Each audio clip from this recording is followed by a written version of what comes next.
유다의 요시야 왕의 아들 여호야김 넷째 해에 네리야의 아들 바룩이 예레미야가 불러주는 대로 이 모든 말을 책에 기록하니라.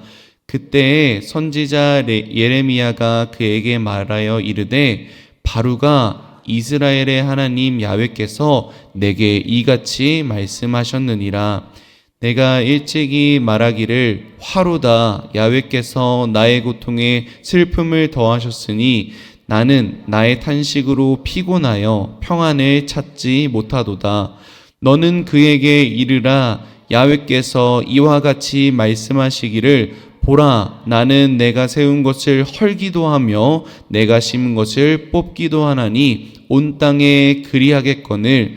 내가 너를 위하여 큰 일을 찾느냐? 그것을 찾지 말라. 보라, 내가 모든 육체에 재난을 내리리라. 그러나 내가 가는 모든 곳에서는 내가 너에게 내 생명을 노량물 주듯 하리라. 야훼의 말씀이니라. 아멘. 할렐루야. 새벽을 깨워 하나님의 말씀을 듣기를 사모하는 성도님들의 삶 가운데 은혜와 사랑이 충만하기를 소망합니다. 또한 이 말씀을 듣는 것으로 끝나는 것이 아니라 우리의 삶에 적용하여서 하나님 사랑과 이웃 사랑을 실천하며 나아가는 우리 성도님 모두가 되기를 소망합니다. 저는 오늘 예레미야 45장 말씀을 가지고 바룩의 고민이라는 제목으로 함께 말씀을 나누고자 합니다. 한번 따라해 볼까요? 바룩의 고민. 네, 감사합니다. 우리는 인생을 살아가면서 많은 고민과 염려를 하며 살아갑니다. 왜 나의 삶 가운데 이런 일들이 계속 반복되는 것일까? 나는 최선을 다했는데 내 마음이 지치고 왜 이렇게 힘든 것일까? 나는 하나님 앞에 헌신하고 하나님께 늘 예배드리며 살아가고 있는데 나의 삶 가운데 왜 이런 고난과 근심과 염려가 이렇게 많은 것일까? 라는 고민을 한 번씩 해본 적이 있을 것입니다. 또한 내 주변에 있는 사람들이 하나님의 말씀을 믿지 않고 하나님을 믿지 않는 그 모습들을 보면서 굉장히 슬퍼하는 모습들을 경험하셨을 것인데요.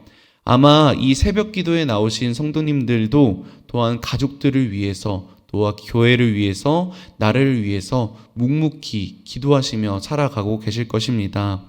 그런데 우리의 몸과 마음이 때로는 지칠 때가 있습니다. 내가 이렇게 살아온 것이 무슨 의미가 있을까라는 생각이 들기도 합니다. 하지만 이 고민과 답답함이 몰려들 때에 오늘의 본문 말씀을 통하여서 위로받는 귀한 시간이 되기를 소망합니다. 오늘 우리가 만나보고자 하는 바룩도 이러한 고민을 굉장히 많이 했던 인물입니다.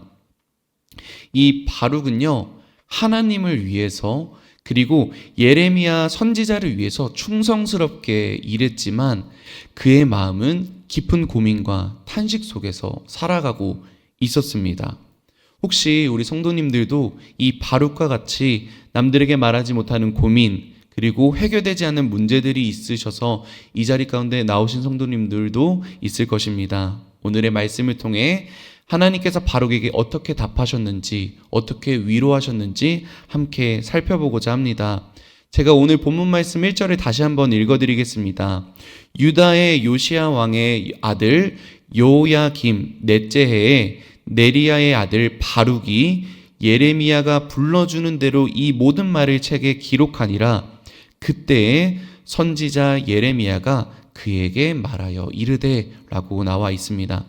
오늘 본문 말씀은요, 요시야 왕의 넷째 해 BC 605년경에 일어났던 일입니다. 그러니까 주변의 나라였던 바벨론이 1차 침공을 하기 전에 있는 상황이었습니다. 그것을 잘 기억하면서 오늘 말씀을 들으면 이해하기가 조금 더 쉬울 수가 있습니다. 네리야의 아들이었던 이 바룩은요, 어떤 일을 하였는가? 예레미야 선지자가 불러주는 모든 말을 두루마리에 기록하는 일을 하였습니다. 왜 이 말씀을 기록하였는지는 36장 말씀에 잘 나와 있는데요. 하나님께서 예레미야 선지자에게 말씀하십니다. 두루마리 책을 가져다가 내가 내게 말했던 날, 곧 요시야의 날부터 오늘까지 이스라엘과 유다와 모든 나라에 대하여 내가 내게 일러준 모든 말을 거기에 기록하라 라고 하나님께서 명령하십니다. 그 말씀은요, 유다의 가문에 하나님께서 내리려고 한 모든 재난에 대한 내용이었습니다. 그것을 듣고 각자 악한 길에서 돌이키면은 하나님께서 그 악과 죄를 용서하신다라는 내용이었습니다. 이에 예레미야 선지자는 바룩을 불러서 하나님께서 말씀하신 모든 내용을 두루마리 책에 기록하게 하였습니다. 그런데 또 한 가지 부탁을 하였는데요. 예레미야 선지자가 하나님의 심판의 메시지를 담대하게 선포하다가 유다의 종교 지도자들과 그리고 권력자들 그리고 많은 백성들의 미움을 사게 됩니다. 그래서 성전 출입이 불가능하게 됩니다. 그래서 자유롭지가 못하게 되고요. 감시받는 삶을 살게 되는데요. 그래서 성전에 들어가지 못하고 성전 뜰에만 머물게 된 것입니다. 그래서 바룩에게 하나님의 말씀을 기록하고 이 기록한 것을 그대로 성전에 들어가서 말씀을 선포해 달라고 부탁을 한 것입니다. 그래서 바룩은 하나님의 말씀을 기록해서 그 두루마리를 가지고 성전 안으로 들어갑니다. 그래서 그 성전 안에서 두렵고 떨리는 마음으로 이 두루마리를 펼쳐서 그 말씀 그대로를 전달하기 시작한 것이죠. 하나님의 말씀을 듣고 이것을 기록하고 전달하는 바룩의 마음은 어땠을까요? 참으로 고통스럽고 힘들었을 것입니다. 제발 이 말씀을 듣고 다시 돌이켰으면 좋겠고 이제 곧 있을 이 환난을 우리가 대비하여야 한다는 것을 이 주변에 있는 유다와 이스라엘 민족에게 전달했을 것입니다. 그럼에도 불구하고 이스라엘 백성들은 타락하고 죄에 빠져서 살아갑니다. 이 백성을 징계하기 위해 하나님께서 이방 백성, 이 바벨론을 사용하여서 심판한다라는 이 사실을 받아들이지를 않습니다.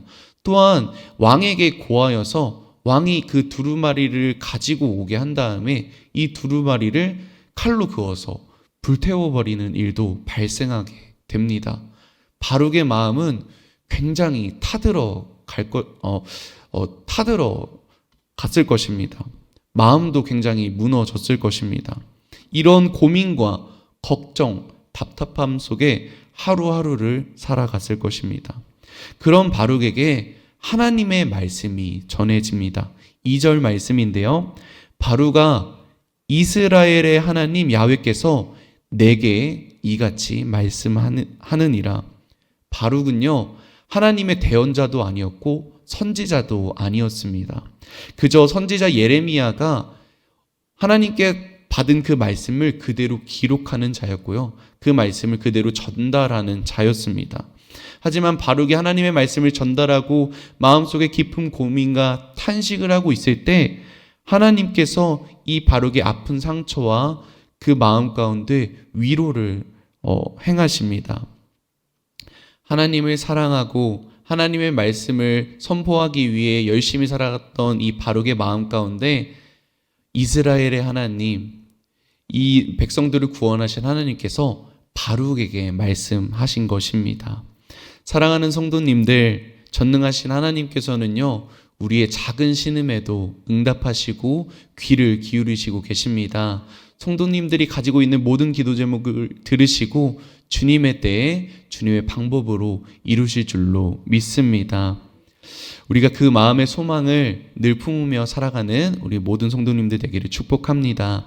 이어서 3절 말씀입니다. 내가 일찍이 말하기를 화로다. 야훼께서 나의 고통에 슬픔을 더하셨으니 나는 나의 탄식으로 피곤하여 평안을 찾지 못하도다. 이것이 바로 바룩의 고민입니다. 고통에 슬픔을 더하고 나의 탄식에 피곤하여 평안을 찾지 못하였다고 표현을 하고 있는데요. 하나님의 말씀을 기록해야 하는 바룩은 그의 마음이 하루도 편한 날이 없었습니다. 하나님의 은혜와 사랑의 말씀이 선포되면 너무나도 좋을 텐데요. 하나님께서 사랑하는 이스라엘 민족, 이 유다 민족에게 하나님의 심판의 메시지가 선포되었다고 하니 유다의 그 백성들이 또 돌이키지도 않고 악으로 점점 향해가는 그 모습을 보면서 바룩은 마음이 굉장히 많이 무너졌을 것입니다. 전하는 내내 이것이 하나님의 말씀이 정말 맞을까? 예레미야 선지자가 정말 하나님의 말씀을 잘 받아들여서 이것을 전달하는 것이 맞을까라는 그런 고민들도 했을 것입니다. 하지만 하나님의 말씀을 믿고 그것을 그대로 전달하며 마음속의 염려와 고민들이 점차 커져 갔을 것입니다. 그런 바룩에게 하나님께서 이와 같이 말씀하십니다. 야훼께서 이와 같이 말씀하시기를 보라, 나는 세운 것을 헐기도 하며 내가 심은 것을 뽑기도 하나니 온 땅에 그리하겠거늘 이라고 말씀하십니다. 야훼께서 이와 같이 말씀하시기를 이라고 표현을 했는데요. 이 말씀은요, 하나님께서 이 예레미야 선지자에게 지금까지 계속 말씀하였던 것처럼 이 바룩에게 다시 한번 설명하였다라는 뜻입니다. 그리고 나서 바룩에게 이렇게 말씀하십니다. 바룩아, 잘 들어봐. 나의 말을 전하느라 너의 마음이 굉장히 아팠지.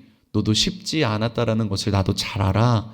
하지만 이것을 너는 기억하렴. 나는 내가 세운 것을 다시 헐기도 하고 내가 심은 것을 다시 뽑기도 한단다. 나는 내 백성을 다시 헐고 다시 뽑는 것은 나에게도 쉽지 않단다. 하지만 이것을 행하는 나의 마음은 어떻겠니? 나의 마음도 찢어진단다. 그런데 이렇게 해야지만 우리는 다시 살아갈 수가 있어. 이것을 다시 허물고 다시 뽑아야지만 이 백성이 다시 죄에서 돌이켜서 나에게 돌아올 수 있단다 라고 이 바룩에게 말씀하고 있는 것입니다. 저는 이 바룩을 위로하는 이 말씀을 들으면서요, 저의 옛날 모습이 생각이 났습니다. 제가 이 여의도 순복음 송파교회에서 사역하기 이전에 다른 교회에서 전도사로 사역을 했던 적이 있는데요. 제 교육자 사무실 제자리에 언제나 아이들이 좀 찾아올 수 있도록 어항을 설치한 적이 있습니다. 조그만한 어항이었는데요. 거기다가 이제 바닥재를 깔고 살아있는 수초들을 심고 그곳에서 이쁜 물고기와 또 새우들을 거기다가 이렇게 키우면서 굉장히 힐링하고 또 아이들이 찾아와서 그 물고기를 보는 모습들을 보면서 굉장히 마음이 기뻤습니다. 그런데 제가 잠깐 자리를 비운 사이에 그 물고기 그 어항에 사료통이 잔뜩 부어져 있더라고요. 물 위에 기름이 둥둥 떠 있어서 물고기들이 죽어 있었습니다. 저는 이 모습을 보면서 굉장히 마음이 아팠습니다. 그 물 위에 띄어져 있는 그 사료들을 다시 걷어내고 그 죽어 있는 물고기들을 건져내고 이 어항을 다시 닦고 다시 처음부터 세팅하는 그 마음이 굉장히 마음이 힘들더라고요. 이때 하나님께서 5절 말씀을 통해 이 바룩을 다시 한번 위로하십니다. 내가 너를 위하여 큰 일을 찾느냐? 그것을 찾지 말라. 보라, 내가 육체의 재난을 내리리라. 그러나 내가 가는 모든 곳에는 내가 너에게 내 생명을 노량물 주듯 하리라. 야훼의 말씀이니라. 하나님께서 바룩에게 이렇게 말씀하십니다. 너가 큰 일을 찾느냐? 그 큰 일을 찾지 말라라고 말씀하시는데요.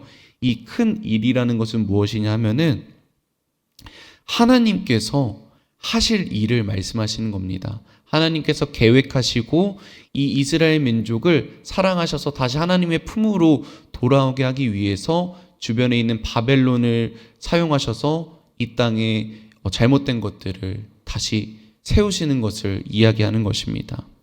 그래서 하나님께서 이 바룩에게 너는 너의 할 일을 묵묵하게 하고 나의 말씀을 전달하렴 이라고 말씀하시는 것입니다. 하지만 이렇게 이야기합니다. 나는 나의 일을 할 거야. 나는 모든 육체 가운데 재난을 줄 것이고 모든 삶 가운데 다시 하나님께 돌아올 수 있도록 이렇게 할 것인데 바룩아 나는 너에게 생명을 노량물 주듯이 할 거야 라고 말씀하십니다.